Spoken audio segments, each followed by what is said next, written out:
Israel ने Hezbollah पर जंग काफी तेज कर दी है। ईरान के हमले के बाद से दोस्त से दुश्मन बना इजराइल लेबनान में आईडीएफ के ग्राउंड ऑपरेशन में अब तक हिजबुल्लाह के 80 लड़ाके ढेर कर चुका है। इतना ही नहीं, 150 से ज्यादा ठिकाने तबाह किए जा चुके हैं। इस दौरान इजराइल ने न केवल नसरल्लाह के दामाद को मार गिराया, बल्कि हिजबुल्लाह चीफ के उत्तराधिकारी हाशेम सफेद्दीन के मारे जाने का भी दावा कर दिया है। खैर, ईरान के हमले के बाद से इजराइल बौखलाया हुआ है और चुन चुन कर बदला ले रहा है। ऐसे में अब तक किन किन घटना को अंजाम दे चुका है, चलिए विस्तार से बताते हैं। मीडिया रिपोर्ट्स की माने तो ईरान ने इजराइल पर मंगलवार की रात करीबन 10 बजे सैकड़ों बैलिस्टिक मिसाइलें दागी। हमले के तुरंत बाद इजरायली प्रधानमंत्री ने बदला लेने की कसम खाई और आईडीएफ यानी कि इजरायली डिफेंस फोर्स ने लेबनान में अपनी सैन्य कार्रवाई और तेज कर दी।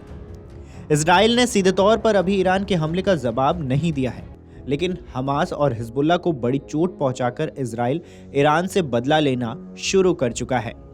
दरअसल इजराइल की सेना ने हिजबुल्लाह के खिलाफ जंग तेज कर दिए हैं। लेबनान में आईडीएफ के ग्राउंड ऑपरेशन में अब तक हिजबुल्लाह के 80 लड़ाके ढेर हो चुके हैं और 150 से ज्यादा ठिकाने तबाह किए जा चुके हैं। मीडिया रिपोर्ट्स की माने तो इस दौरान इजराइल ने न केवल नसरल्लाह के दामाद को मार गिराया, बल्कि दावा तो ये भी किया जा रहा है कि हिजबुल्लाह चीफ के उत्तराधिकारी हासिम सफेद्दीन के मारे जाने की भी खबर सामने आ रही है। मीडिया रिपोर्ट्स की माने तो इजराइल ने हिजबुल्लाह चीफ के उत्तराधिकारी हाशिम सफेद्दीन को मार गिराने का दावा किया है।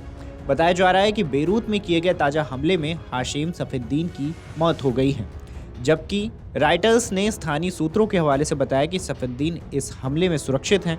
हाशिम सफेद्दीन हिजबुल्लाह की एग्जीक्यूटिव काउंसिल का हेड और जिहाद काउंसिल का सदस्य है।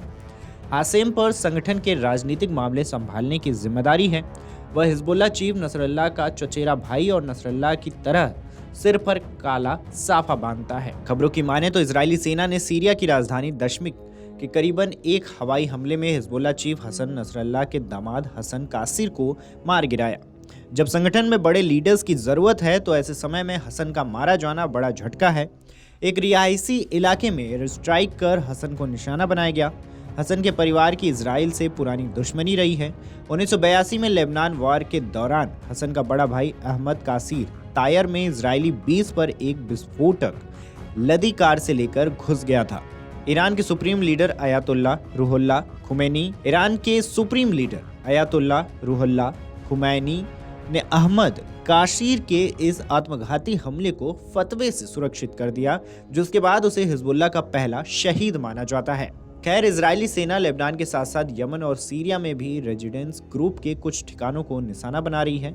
इस दौरान गुरुवार को सीरिया में हुई एक इजरायली स्ट्राइक में IRGC के टॉप कमांडर की मौत हो गई है। कमांडर मजीद दीवानी सीरिया में IRGC के मिलिट्री एडवाइजर के तौर पर तैनात था। दमिश्क के बाहरी इलाके में की गई इजरायली स्ट्राइक में वो बुरी तरह घायल हो गया, जिससे उसकी मौत हो गई है।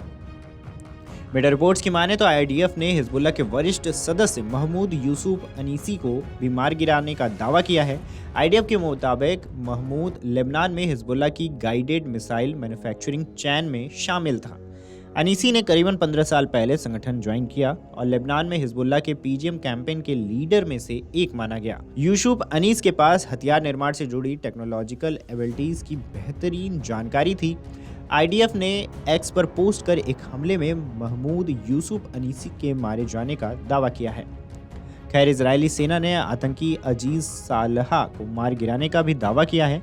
IDF के मुताबिक अजीज सालहा वही शख्स है जो अक्टूबर 2000 में सेंट्रल गाजा में हुए रामल्लाह लीचिंग में शामिल था। इस घटना में 2 लोगों की निर्मम तरीके से हत्या कर दी गई थी। तब घटना से जुड़ी सालहा की एक तस्वीर भी सामने आई थी, जिसमें वो लीचिंग स्थल पर मौजूद था और खिड़की से हाथ हिलाता नजर आ रहा था। तस्वीर में अजीज सालहा के हाथ खून से सने दिखाई दे रहे थे। वह जूडिया और सामरिया समेत हमास की कई आतंकी गतिविधियों में शामिल भी रहा है। Video desk Amar Ujala dot com. अगर आप ये वीडियो YouTube पर देख रहे हैं तो हमारे चैनल को सब्सक्राइब कर बेल आइकन दबाएं और Facebook पर देख रहे हैं तो हमारे पेज को लाइक करें।